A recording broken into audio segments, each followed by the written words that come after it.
Hello, everyone, and welcome back to the Psycholegal Pop Podcast. This is Tess Brigham. I'm the therapist. I'm usually joined by my sister, Brooke, the attorney. Today, we wanted to share with you a three-part Patreon preview. So we wanted to give you 3 clips of 3 different things that we released on our Patreon exclusively this week. First is Christine Brown's book. Then will be a clip from our weekly Hot Topics where we talk about Karen Read. And then the last one is from our monthly True Crime, which we covered the Adelson family, Donna Adelson, the murder of Dan Markel, if you're familiar with that case. So here you go. Enjoy. Hello, and welcome back to Patreon. Hello, hello. Hello, everyone. So we are back with Christine Brown Woolley's book, Sister Wife, a memoir of faith, family, and finding freedom. And as we left off, we are now on, this is part 3. So we're now on chapter 10, the LDS Church's Bastard Children. Okay. I just want to say something really quickly about this book. And I don't know about you, but I'm farther than where we are now, but I find myself, and I said this last time too, this book just burns me with anger and just frustration. And I know that I'm at this point where we're really talking about the way Robin was treated versus the way Christine was treated and everybody else was treated. And I understand, like, she's just getting this out. She probably doesn't have these feelings, the same intensity of these feelings, but the whole thing just it just pisses me off. That's all. The only thing I can say. I just feel for her. I really feel. It must have been so awful. Yeah. Well, most of this stuff we already knew, but to hear it coming out of Christine's mouth, it's like a confirmation of it. Yes. And it's like, oh, wow, like this is really true. And usually it's a little worse than we thought. Yes. And I also think that in some ways, when you're watching the show, I think you could make the argument that, oh yeah, Christine had no idea how bad things were until maybe the very end. And then she leaves. Like, it's just hearing her say and hearing her talk about how hard it was from before the marriage. Yeah. Day one, how hard it was and how hard it was all those years. Mm-hmm. And that it really, and that how deeply it cut. It's easy for us to kind of laugh and joke and do these things, but how she loved him. She really loved him. And to then watch the person that you love finding a soulmate, I can't imagine. Yeah. I know. Anyway. I know this is not good for Cody. No. Do you think Cody will read the book? He's so vain. I feel like he might. Yeah. Well, he is big on reading all the comments. So, he really lives in the comment section because he wants to hear what people think about him. So I think he got a copy. Yeah. Well, and if you're on social media at all, which I don't even know if he is, but you can't help but find it. Yeah. Okay. So did you already say the title of the chapter? Yes. Okay. So this is, she's talking about her, both her grandpas were precinct heads. We all know that these people are deeply, deeply rooted in the church. And then she talks about her involvement with Principal Voices, a pro-polygamy group. And, she was part of a group who wanted to educate the community about polygamy so that they knew how to approach polygamous families. So whether it's people who work in schools, hospitals, social workers, whoever might come into contact with polygamous families, to better understand them and how they view the world and approach the world and their how they kind of butt up against a lot of these institutions. Yeah. And we heard about this in their first book, the family book, Becoming Sister Wives, that it was Christine, and it was Christine's relationship with this organization that started all of this. Right. She was the one who, Tim Gibbons, he came to this group, the Principal Voices, and I think he was looking to do a show about this topic, about polygamy, and he saw it as a civil rights issue, just like same-sex marriage. And they're like, oh, Christine, Yeah. we have the perfect person, because she was bubbly and she had honed her public speaking skills. And, she has this background in the church and understands everything better than anybody else. And Cody has Christine to thank for his life, basically. For the Lexus. For all of it. For all, For all of it. Yeah. Yeah. And this I thought was funny, though, because she talks about how when she used to talk to people, she would make a joke to break the ice. And she talked about how hard it sounded to be monogamous. And, Robin likes to say the same thing, too. But Christine desperately wanted Cody to be with her more.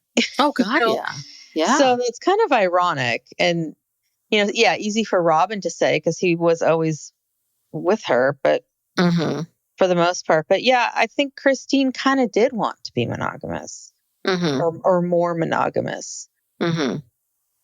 Well, this is the whole thing where people argue about what's better. Like this whole argument of being monogamous, is monogamy better than polygamy or polyamory or this or that, blah, blah, blah. And at the end of the day, it's really about who's participating in it. Do you know what I mean? It's got nothing to do with, monogamy is so much better, or this is so much better. Like this idea of, you poor woman with your one husband and you have to deal with him all the time. I'm like, that's one of the hard parts about it. Sometimes you'd like him to leave for a night or two. You'd like some space. But the other side of it is, I'm not watching him fall in love with someone else. Like everything has pros and cons, Yeah. It's just a different choice. This made me think of, I saw a TikTok or something about this, they actually have a name for it now. It's called polyamory by force, not force, or polyamory not by choice, something like that, which is the situation where, most likely the husband says, well, I want to have a polyamorous relationship. I want to bring someone else into the relationship. And if you want to stay with me, then you're going to have to do that. And then that partner might bring someone in. And we have a family member who did this. We did. And, a family member that no one would have suspected too. Do you know what I mean? Of all the family members, I did not put my money on this person. But it also, like, what's that show we covered? Polyamory. Yeah. Yeah, it's the same thing. It didn't seem like it was the choice of everybody there. No. It was Taya and the two T's. Those two. It was their choice. Trevor. Is his name Trevor? No. God, I forgot his name already. It starts with a T or something like that. Forgotten her name. He's Sean. I can remember Taya and Sean. And then God, this is sad. That is sad. So unmemorable.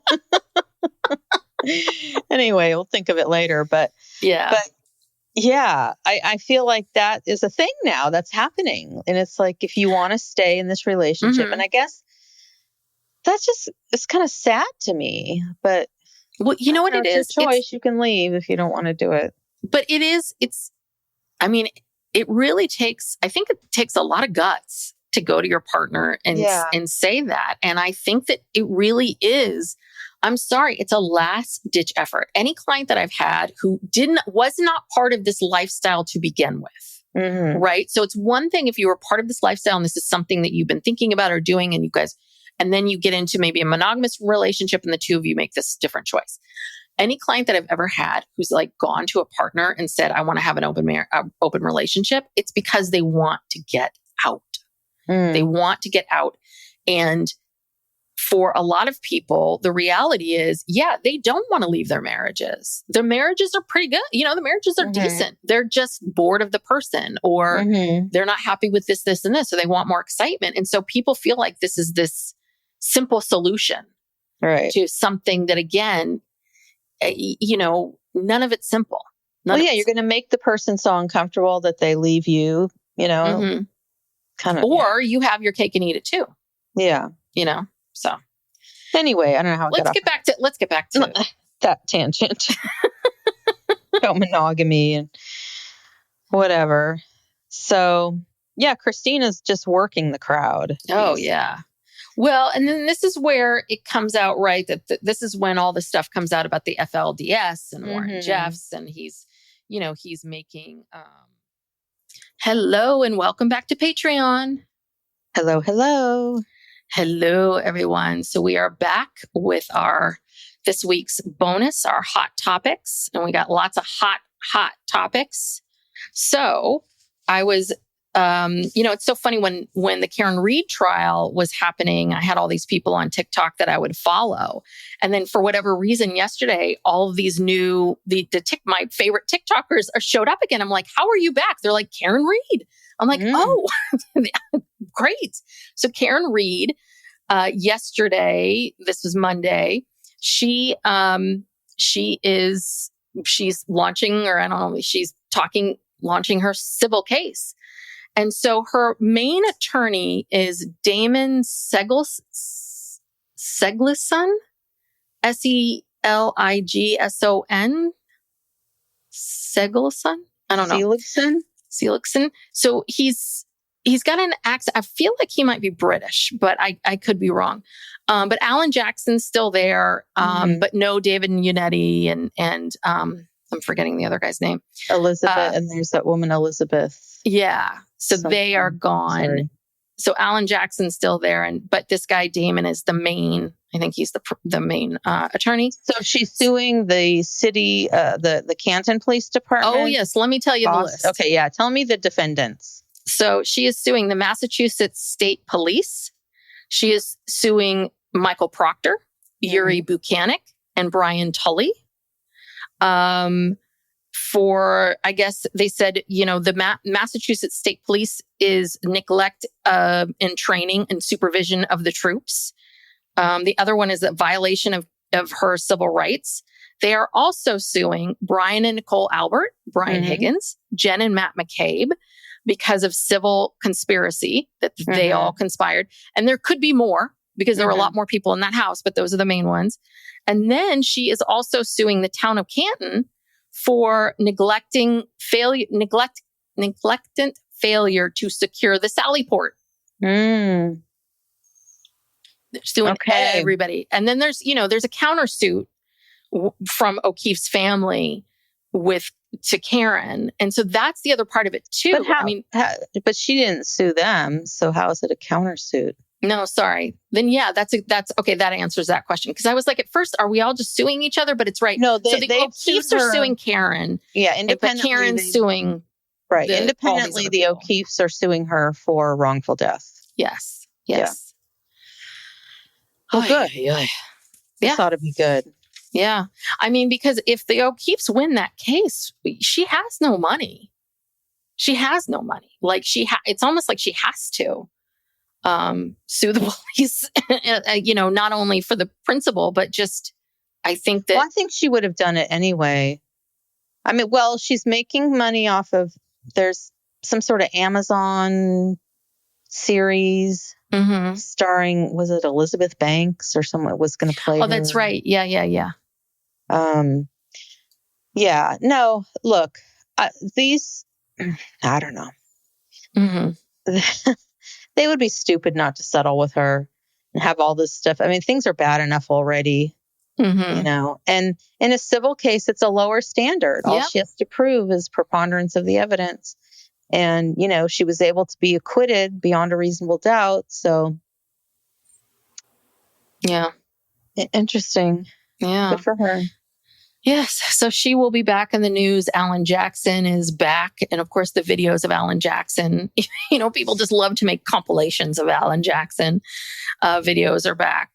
So this other news is Priscilla Presley wrote a new book called Softly as I Leave You. Now, this is not the first book this woman has written, because when I was at the young age of 12, 13, I read the book Elvis and Me. How appropriate.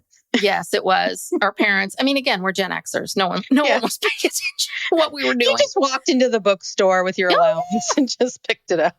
Yeah, because I was a fan of Elvis and I was curious. And now all this stuff's coming out about, a lot of it's really about the things that happened after that first book came out. But there are some facts that she is revealing that were not in the first book. The first book was very much, he had passed already, but the first book was very much in this place of, I'm still seen as Elvis's widow. I'm still, even though they weren't married at the time, I still represent this and I need to sugarcoat this as much as I can. But even still, what's frightening is some of the things that I look back now that I read in that book, they were awful. Like in the world today, how controlling he was, how she couldn't wear blue jeans. He was controlling with the colors she did. He controlled her and everything and her whole world. And at the time, in my 12, 13-year-old brain, I'm like, oh, look how involved he is. But through my 50-year-old lens, it's like, oh, dear God. So again, it wasn't she didn't completely lie. She didn't cover things up. But I think these stories hit different now. A lot of them do. Right. Well, so it also probably hits different for her because, like you said, at the time, she's still in this mindset that she's his widow or they weren't married at the time. But yeah, and now all this time later, Yeah. And she's writing this book as not only losing her daughter, but losing her grandson. So she is in a very different place than before. But she, some of the highlights are that apparently, this is what Priscilla says, that Lisa Marie was really broken by Elvis's death. And that, the pressure of being Elvis's daughter, in some ways, if they had more kids, maybe it would have been better. I think that it was just your entire life. You are the one sole child of this legend and the pressure that goes along with it and everything that's part of it. Priscilla did talk about how the wedding, when they finally got married, she could be public because he moved her right in when she was 16. And he married her when she was 21. But they pretended that they weren't living together. Yes. Right? Yeah. Yes. Because it was gross. Yeah. Yeah. But again, 13-year-old me was like, oh, okay. She has her own bedroom on the second floor. Oh, nice. One thing that came out was that apparently Elvis offered Priscilla an abortion, Lisa Marie, because she got pregnant on the honeymoon. And so, and that was Priscilla was saying, she's like, I was this new bride and here I was finally public. And listen, she also was worried about her weight. She talked about that in that first book. Like she had to keep it tight and the pressure of, keeping it together for him. But she said that it was him saying that everything came together and she realized like, no, I, this is our child. We're having her.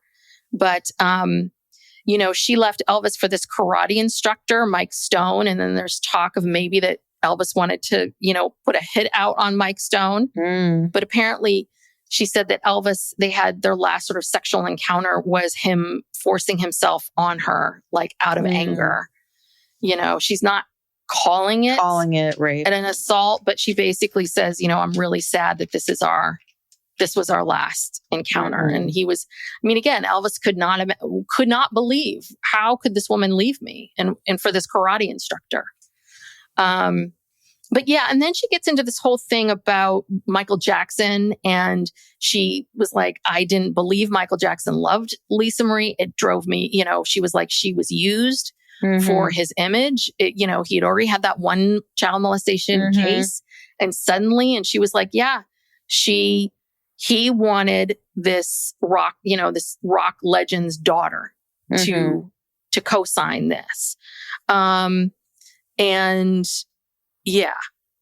I mean, those were sort of the main points. There's stuff with, Lisa Marie not really realizing how bad the addiction was and just how it was her whole life, this back and forth, this feeling of having a tremendous amount of responsibility, but no responsibility at all. She blew through a lot of the money. She inherited her part at 25, but apparently by the time, I want to say by like 2016, 2017, no, by 2005, I'm sorry, she's broke. And she had. Hello, everyone, and welcome back to Patreon. Hello. And so this is this month's true crime Patreon exclusive. Sorry. So today we are talking about the murder of Dan Markel and the Adelson family, which has slowly been convicted. One by one, they're getting convicted of conspiring to kill him.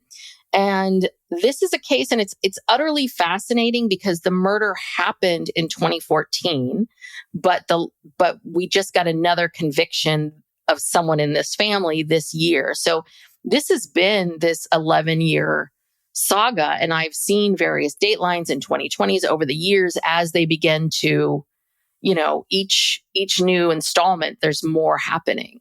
And so there's so much here and so much to talk about. Yeah, it's kind of hard to distill it down to a 1-hour episode, but we're going to try to hit the basic points.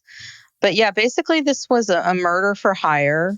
So Dan Markel was married to Wendy Adelson. So we'll just kind of go through the players here. So is it Markel? Dan Markel? I think it's Dan Markel. Okay, we'll just call him Dan. Okay, so Dan and Wendy were married. Wendy comes from a family who she was raised in the Miami area, where her family, some of the family still resides, I guess just the father at this point. So she was raised there, and she met Dan. So her parents are Donna and Harvey. She has 2 older brothers. The oldest one is Robert, and then the middle one is Charlie. And she's the youngest. And so she went to law school. She met Dan, who was also a lawyer. Now, when she met him, was he already? No, he wasn't a professor yet. I can't remember where they were living. Well, it was long distance. They met on JDate and they started talking. And I feel like she was in Miami. She was in Florida getting her. Oh, she went to the University of Miami. For law school. And I think he was in DC, maybe, working. He was clerking for a judge or something. The other thing too is when there was a bit of an age, not a huge, like an age gap with them. I mean, she was like, I want to say 24, 25, 26 when they married, and he was like, mid 30s, but there was a definitely sort of, they were at different places in their life. You know what I mean? Like that's one thing. I don't even think Wendy really wanted to get married. I mean, well, I think her mother, she was a nice Jewish girl. Yes. And she just graduated from law school. And I'm sure her mother, and I've been consuming all day, like all of this podcasts, media, they've got so much YouTube videos. But one of the things I heard was that when Donna, the mother, she was instrumental in helping, like she was literally helping Wendy go through JDate profiles. Oh, I'm sure she was. And saying, what about this guy? Yeah, because the overarching theme of this entire case is that Donna Adelson is a micromanager to the 100th degree and is very involved in her children's lives. And if you don't do what she wants you to do, she gets very unhappy. Yes. And so image is everything with her. It's always about how others are going to perceive what's happening. So there's this, like, you have to you not only have to, she not only controls everything, but you have to follow everything that she does. And then you have to maintain an image at the same time. So you can't, Yeah, she's very, very, very superficial person. The other thing too with Dan, so the Adelsons run this very successful dental practice in the outside of the Miami area. But you know that Dan Markel, his parents are also very successful. Like they both grew up, like his parents, started and sold several businesses. There was a lot of privilege and money. I mean, he went to Harvard and Oxford. That's the thing about this case is it's about these two families, two very successful families, two people that are both incredibly smart. I mean, they're both smart people, come from these smart families. And then now here we are. I mean, it's a mess. So. It's tragic. Yeah. So Dan he wanted to be a professor. He was very distinguished in his field. It had to do with criminal law and criminal justice. And he worked for a while as a white collar criminal defense attorney. Maybe that's what he was doing in DC. And he decided he wanted to be a professor. So he got offered a position at Florida State University, which is in Tallahassee, Florida.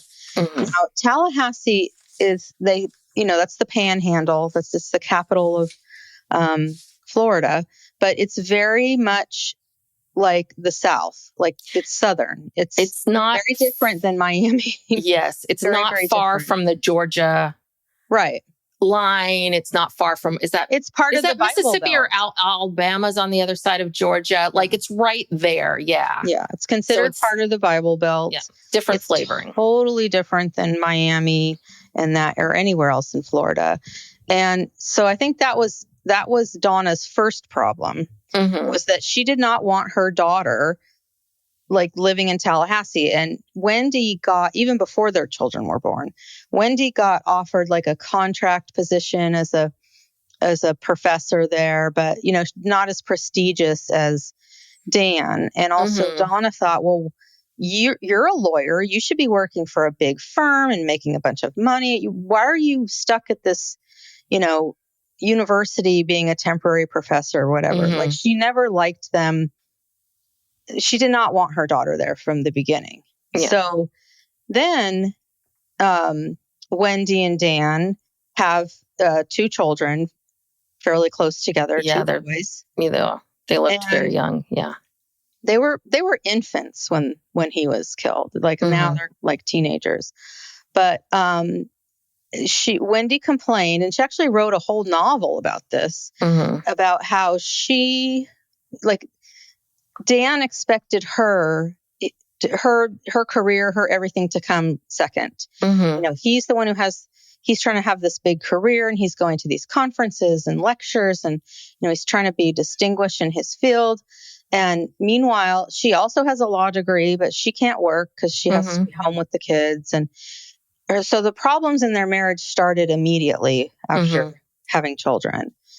And you said that there was she felt even before they got married, like some trepidation about it. Yeah. I mean, I saw something where an interview that she gives, I mean, this is from her mouth. It's saying that before they got married, that she never had a passionate love for him. She never felt great passion.